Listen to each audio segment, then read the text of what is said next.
ಬಿಜೆಪಿಯವರು ಫ್ರೀ ಇದ್ದಾರೆ, ಅದಕ್ಕೆ ಪಾದಯಾತ್ರೆ ಮಾಡ್ತಿದ್ದಾರೆ. ಬೀದರ್ನಲ್ಲಿ ಅರಣ್ಯ ಸಚಿವ ರಾಮಲಿಂಗಾರೆಡ್ಡಿ ಟೀಕೆಯನ್ನ ಮಾಡಿದ್ದಾರೆ.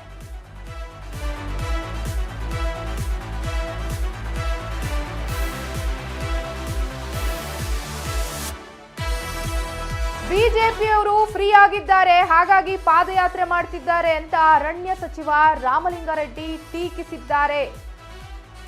ಬಿಜೆಪಿ ನಾಯಕರು ಪಾದಯಾತ್ರೆ ಮಾಡಿದ್ರೆ ಮಾಡ್ಲಿ ಬಿಡಿ, ಆರೋಗ್ಯ ಚೆನ್ನಾಗಿರುತ್ತೆ, ಒಂದು 100-200 ಕಿಲೋಮೀಟರ್ ವಾಕ್ ಮಾಡಿದ್ರೆ ಆರೋಗ್ಯ ಸರಿ ಇರುತ್ತೆ ಅವ್ರದ್ದು ಅಂತ ವ್ಯಂಗ್ಯವಾಗಿ ಮಾತನಾಡಿದ್ದಾರೆ.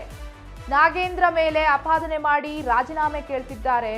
ಕೇಂದ್ರ ಸರ್ಕಾರದ ಎಷ್ಟೋ ಸಚಿವರ ಮೇಲೆ ಆಪಾದನೆಗಳಿವೆ, ಮೊದಲು ಬಿಜೆಪಿ ಆ ಸಚಿವರ ರಾಜೀನಾಮೆ ಕೇಳಲಿ ಅಂತ ರೆಡ್ಡಿ ನಾಗೇಂದ್ರ ರಾಜೀನಾಮೆ ಬಗ್ಗೆ ರಿಯಾಕ್ಟ್ ಮಾಡಿದ್ದಾರೆ. ಇನ್ನು ಅವರ ರಾಜೀನಾಮೆ ಬಗ್ಗೆ ಯಾವುದೇ ಮಾಹಿತಿ ಇಲ್ಲ ನನಗೆ ಅಂತ ಅರಣ್ಯ ಸಚಿವ ರಿಯಾಕ್ಟ್ ಮಾಡಿದ್ದಾರೆ.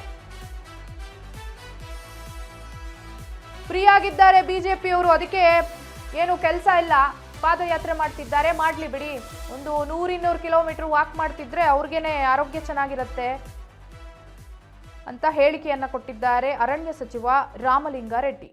ಮಾಹಿತಿ ಇಲ್ಲ ಸರ್, ಬಿಜೆಪಿ ರಾಜಕೀಯ ಮಾಡ್ತಾ ಸರ್ ಪಾದಯಾತ್ರೆ ಮಾಡ್ತಾ ಇದ್ದಾರೆ, ರಾಜೀನಾಮೆ ಕೊಟ್ರಿ ಅಂತ ನಾಗೇಂದ್ರ ರಾಜೀನಾಮೆ ಕೊಡುವಂತ ರಾಯಚೂರಿಂದ ಬಳ್ಳಾರಿ ತರ ಸಿದ್ದರಾಮಯ್ಯ ಬಿಜೆಪಿ ಬಿಡುವಾಗಿದ್ದಾರಲ್ಲ, ಸ್ವಲ್ಪ ಎಲ್ಲ ಆರೋಗ್ಯನೂ ಚೆನ್ನಾಗಿರುತ್ತೆ, ಸ್ವಲ್ಪ ಒಂದು 150-200 ಕಿಲೋಮೀಟ್ರು ಸ್ವಲ್ಪ ವಾಕ್ ಮಾಡಿದ್ರೆ ಆರೋಗ್ಯನೂ ಸುಧಾರಣೆ ಆಗುತ್ತೆ.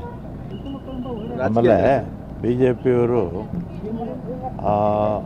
ನಾಗೇಂದ್ರ ಅವರ ಮೇಲೆ ಆಪಾದನೆ ಇದೆ ಅಂತೇಳಿ ರಾಜೀನಾಮೆ ಕೇಳ್ತಾರೆ. ಕೇಂದ್ರ ಸರ್ಕಾರದ ಮಂತ್ರಿಗಳ ಮೇಲೆ ಅನೇಕರ ಮೇಲೆ ಆಪಾದನೆಗಳಿದೆ.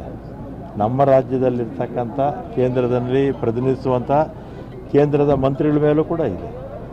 ಫಸ್ಟ್ ಅವ್ರ ರಾಜೀನಾಮೆ ಕೇಳಲಿ, ಆಮೇಲೆ ಇವ್ರದ್ದು ಕೇಳಲಿ. ಪಾದಯಾತ್ರೆಗೆ ಏನಾದರೂ ನಾಗೇಂದ್ರ ಅವರು ಹೆದರಿದ್ರ ಅಂತ ಸರ್?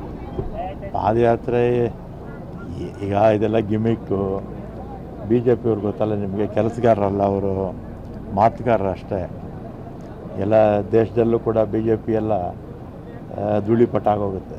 29ಕ್ಕೆ ಪಾರ್ಲಿಮೆಂಟಲ್ಲಿ ವಿಪಕ್ಷದಲ್ಲಿ ಕೂತ್ಕೊಳ್ಳುತ್ತೆ ದೇಶದಲ್ಲೂ ಕೂಡ ಬಿ ಜೆ ಪಿ ಪಕ್ಷ. ರಾಜ್ಯದಲ್ಲಂತೂ ಬಿಡಿ ಲೆಕ್ಕಕ್ಕೆ ಇಲ್ಲ ಅವರು.